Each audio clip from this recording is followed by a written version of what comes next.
नमस्कार, मैं हूं मनमोहन भट्ट।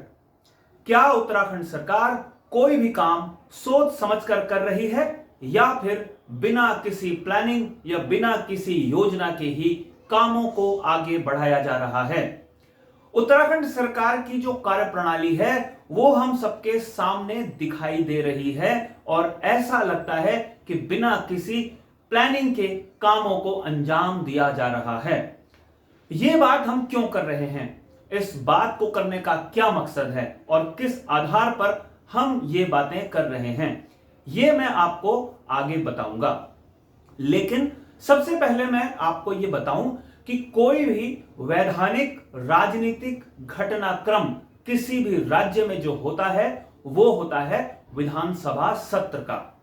विधानसभा वो जगह है जहां पर नीतियों को वैधानिक रूप से मंजूरी दी जाती है, कानूनी रूप से उनको मंजूरी दी जाती है। उसमें भी जो सबसे महत्वपूर्ण बात होती है वो होता है बजट सत्र। उत्तराखंड सरकार का मार्च के महीने में गठन हुआ था। मार्च के महीने में अनुपूरक बजट ही पास हुआ था विधानसभा से, यानी कि कुछ महीनों के लिए बजट को पास किया जाता है ताकि जो सरकारी काम है वो चल सकें, वेतन चल सकें और जो महत्वपूर्ण खर्चे हैं वो निकल सकें। और उसके लिए राज्य सरकार ने 3-4 महीने का वक्त लिया कि वो अपना पूरा बजट प्रस्तुत करे। इसके लिए बकायदा मुख्यमंत्री और वित्त मंत्री ने गढ़वाल और कुमाऊं के क्षेत्रों का दौरा किया। तमाम जो लोग हैं उत्तराखंड के, उनसे उनकी राय जानी कि बजट कैसा होना चाहिए, आम आदमी को क्या फायदा मिलना चाहिए। ये वो कदम है जिसको प्रचारित राज्य सरकार कर रही है कि वो जनता से सीधा संवाद करती है। लेकिन अब यहां पर राज्य सरकार फंसती हुई नजर आ रही है कि बजट सत्र आखिर होगा तो कहां होगा।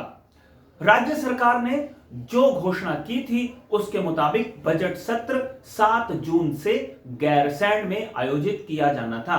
जी हां, वही गैरसैंण जो राज्य की ग्रीष्मकालीन राजधानी है। बजट सत्र है, गर्मियों का मौसम है, गैरसैंण में मौसम सुहावना होता है, इसलिए सरकार ने गैरसैंण में सत्र को कराने की घोषणा कर दी। लेकिन मैंने जो पहले कहा था कि बिना किसी प्लानिंग के, यह बात इसलिए आई क्योंकि सरकार ये भूल गई कि राज्यसभा का जो चुनाव है वो 10 जून को होना है और जो अधिसूचना जारी हुई है राज्यसभा के चुनाव की, वो देहरादून में जो विधानसभा भवन है उसके कक्ष संख्या 303 में जो मतदान है वो होना है। हम सबको मालूम है कि राज्यसभा के लिए विधायक ही मतदान करते हैं। तो या तो राज्यसभा के लिए जब अधिसूचना जारी हो रही थी तभी ये प्रावधान क्यों नहीं किया गया कि जो मताधिकार का प्रयोग विधायक करेंगे वो गैरसैंण विधानसभा में करेंगे। उसके लिए राज्य ने अधिसूचना जो जारी की है चुनाव आयोग ने, वो की है देहरादून की विधानसभा के लिए, और बजट सत्र आहूत किया जाना है गैरसैंण में। यानी 7 जून से अगर बजट सत्र शुरू होता है गैरसैंण में तो तमाम विधायकों को 10 जून को देहरादून में पहुंचना होगा। और जाहिर सी बात है ये बजट सत्र है, इसलिए थोड़ा लंबा चलने की भी इसकी उम्मीद की जा सकती है। 9 तारीख तक ये बजट सत्र समाप्त नहीं होगा, ये बात बिल्कुल स्पष्ट है। इसलिए अब जब राज्य सरकार के आला अधिकारियों को, मंत्रियों को, विधानसभा के अध्यक्ष को, संसदीय कार्य मंत्री और वित्त मंत्री को इस बात की जानकारी हुई तो सब लोग इस प्लानिंग में लग गए कि आखिर अब क्या किया जाए और कैसे बजट सत्र और राज्यसभा के चुनाव को मैच कराया जाए। यानी या तो बजट सत्र को आगे खिसकाया जा सकता है राज्यसभा चुनाव के बाद, क्योंकि राज्यसभा का चुनाव तो 10 जून को ही होना है, उसमें कोई कोताही नहीं बरती जा सकती, उस तारीख में कोई बदलाव नहीं किया जा सकता। बदलाव हो सकता है तो विधानसभा का जो बजट सत्र है उसमें। सत्र देहरादून में भी आयोजित किया जा सकता है, लेकिन अगर सत्र को देहरादून में आयोजित किया जाएगा तो राज्य सरकार एक बार फिर से निशाने पर आ जाएगी कि अगर देहरादून में ही सत्र कराना था, देहरादून में ही सारा सरकारी कामकाज निपटाना था, तो गैरसैंण को ग्रीष्मकालीन राजधानी क्यों घोषित किया गया है। अब राज्य सरकार फंसती हुई नजर आ रही है।